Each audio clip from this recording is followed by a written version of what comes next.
Welcome to Living Practice, the podcast that talks about the intersections of spirituality, creativity, and curiosity. I'm your host, Ricky Horvatic. You may know me as Star Moth Press across the various platforms on the internet. Today, I am here to talk about the energetics of time and how time can be used to magnify the power of whatever it is you are creating. So, obviously, we have the timing factor, which is huge in magical practices as far as aligning with planetary hours, planetary days, planetary transits, and certain holidays on the wheel of the year, birthdays, New Year's, all of the different times, the new moon, the full moon, whatever it is that we may want to be aligning with, whatever is coming up on the calendar. And that can add a layer of intention to whatever it is that you're creating. And there's something potent about setting aside time at a specific date and making sure that you are working on a specific project, especially if you return to that time and time again. Like, let's say you were to work on something over the course, like starting on the new moon and then coming to fruition on the full moon. That would be more powerful because you'd be returning to it day to day. It's part of the reason why some of the daily practices that we see people engage with in online can be so powerful, because the power and energy compiles on top of each other.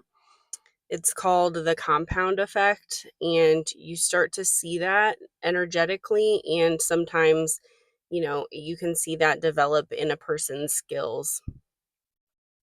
There's also this idea of like returning back, let's say returning back every Cancer season year after year, or let's say returning back to do the same project on your birthday, and then you have like the same project that you've worked on for your birthday for so many years. There is a specific type of journal. I think it's called the Line a Day journal. I've seen them in bookstores. I don't specifically have one, but you can get them to be 1 year or 5 years. And the idea is that you write down one line a day. And then if you have one of the 5 years ones, you will go back and write a line on the same page every single year. And then you'll have like this little time capsule, which can be really powerful, not just in holding the memory of a moment in time, but also in showing the compound effect of you showing up day after day to a creative practice. Now, I want to talk specifically about the idea of creative practice and the projects we're working on, and what happens when we let them lay dormant for a long time.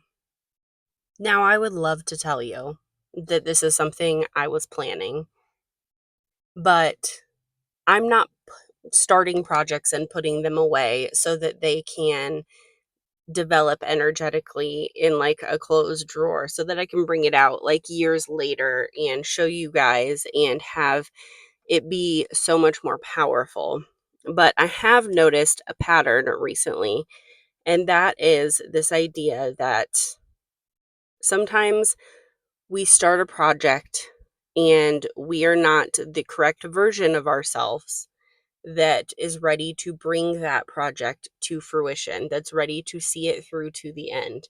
Perhaps we are the version of ourselves that needs to be there to start it, or if we're in the middle of it, we are the person who needs to tend to it.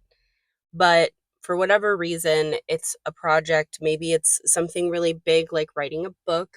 Maybe it's something like, the way my book, Grace in Every Moment, came together was taking daily walks and just writing poems and kind of collecting them. I didn't have the intention of writing a poetry book based around the practice of walking my dog every day and noticing things around me and noticing the magic and God that lives in every cell of the planet. But that's what happened.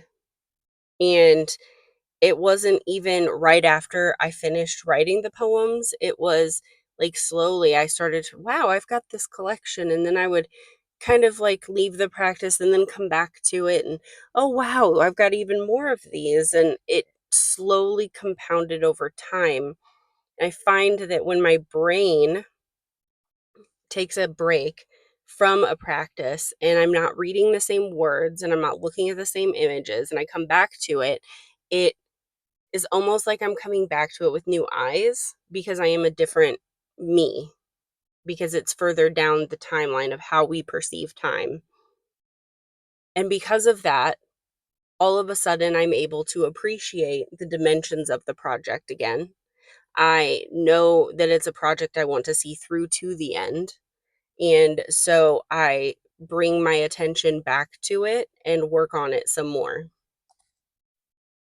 An example of this is my fiction series that I'm writing in my Substack publication, Letters to Imaginary Friends. I took, I want to say it was like 6 months away. I have like two more sections that I really want to write and maybe a closing section. And all of a sudden, I'm stepping away from the project and I don't return to it. And it's not on purpose. And it's not that I don't care about the project. And there is some inner critic work at play. The inner critic telling me this isn't worth your time. This isn't turning out how you want it to be. This isn't something that you should be spending time on. No one's going to read it, blah, blah, blah. And so I just found myself prioritizing other things. That's not a bad thing. But then I came back to it.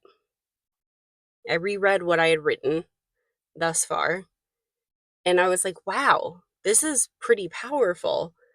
And the message and intention behind it is actually coming through. And when I originally started free writing Refraction Road, I didn't have an end vision in mind, and that developed over time as I wrote each section.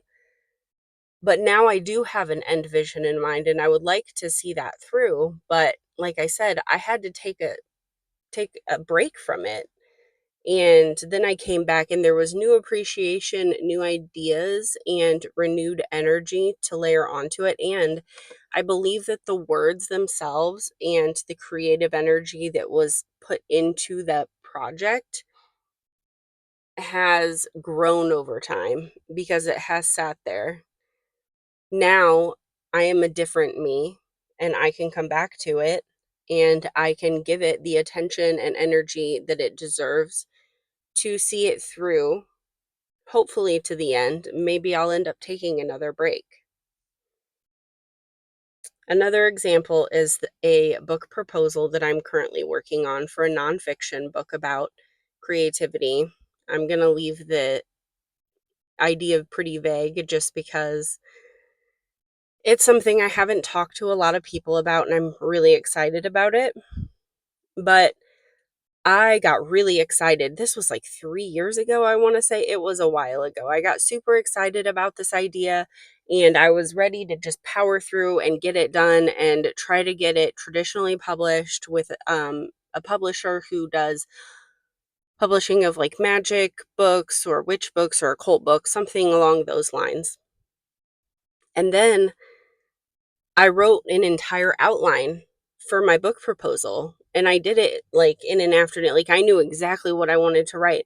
And then I hid it away. It was in Notion. I didn't log back into Notion for a really long time. And my attention went to other places and I explored other things spiritually. I explored newer concepts. I've done a lot more inner work during that time. And recently I found this outline because I'm back in Notion, using it to collect notes and quotes and all that kind of stuff. And all of a sudden I'm like, wow, this is like a whole book outline. And so I started to I read through it and I started to kind of just contemplate the idea more. I wanted to sit with it and see if it was something that I could cultivate more and if I could bring it into the world, or at least bring it to a publisher and have it be something I was proud to try to publish. And let me tell you, all of a sudden, this version of me has ideas flowing out, and it's like none of this would have been ready when I initially wrote the book outline. It was like the previous version of me at that point in time knew that I needed the outline for the future version of me to be able to be motivated to revisit the idea and actually do the work to try to get the book done. And I think that the time that the outline sat there and the time that I took for myself was what was needed for that idea to prepare itself to meet the world and to prepare itself to work with me. I recently changed my username on TikTok to the creativity field, and I posted something along the lines of, I'm not just an artist, I'm a devotee to the creativity field. And it's similar to this idea of magical currents or energetic currents or the collective unconscious, if you want to look at it that way. And just this idea that we're tapping into something. And I think that the creativity that we're working with, that we are collaborating with, actually knows when we are ready for certain things. I am a stay at home mom who also does freelance writing, who also is ADHD and is trying her best to run a household and deal with the current state of the world and life. And it's, everything's a mess. And so I only have capacity for certain things at certain times. And I still find myself having the right ideas come forth when they're meant to, and the capacity to work with them when I am meant to. And this, if we look at the tarot diaries again, this is another great example of I could tell that it was not a time for me to be collaborating with my creativity on that specific project. And since I have walked away from that, I've had a lot of other new and old things come forward ready to work together. And so I think that our creativity knows. We simply have to show up and be willing to open ourselves to what wants to come through. And usually something will, in whatever way we choose to express ourselves. I think there's something really powerful about that. And there's a level of surrender to it. And I don't know if this book proposal is going to lead to anything. And I don't know if Refraction Road is going to end up with the end being the way that I envisioned it. But as a person who spent a lot of their life not showing up creatively for themselves and who spent a long time self-medicating, I can tell you that I am happy with any and all creative practice that I decide to engage in. And I feel honored that I get to do this.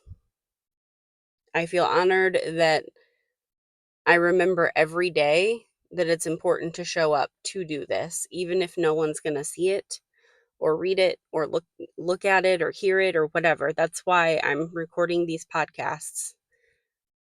I'm not even trying to look at the numbers and get people to listen and focus on growth. It's just another way that the creativity field is moving through me.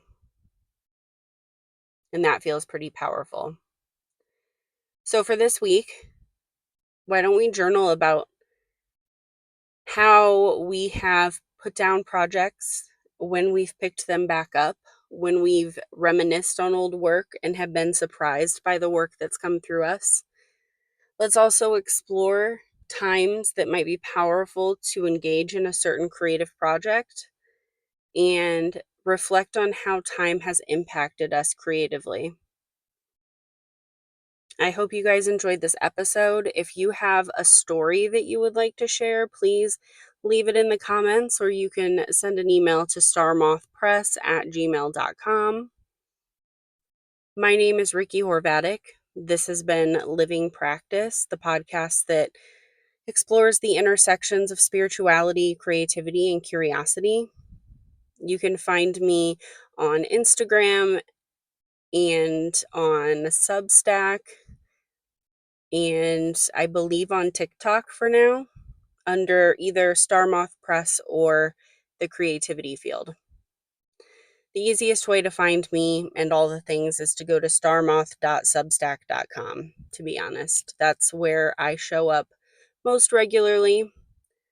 I would appreciate it and send you so much gratitude if you could like, subscribe, leave a rating or review in your favored podcast player, whether you're on YouTube, Substack, Apple Podcasts, or Spotify. Every little bit helps, and I greatly appreciate it. I hope that you guys stay tapped in with the creativity field this week. I hope that you let yourselves stay open to possibility, and I hope that you go make something today. All right, y'all. Have a good week. Bye.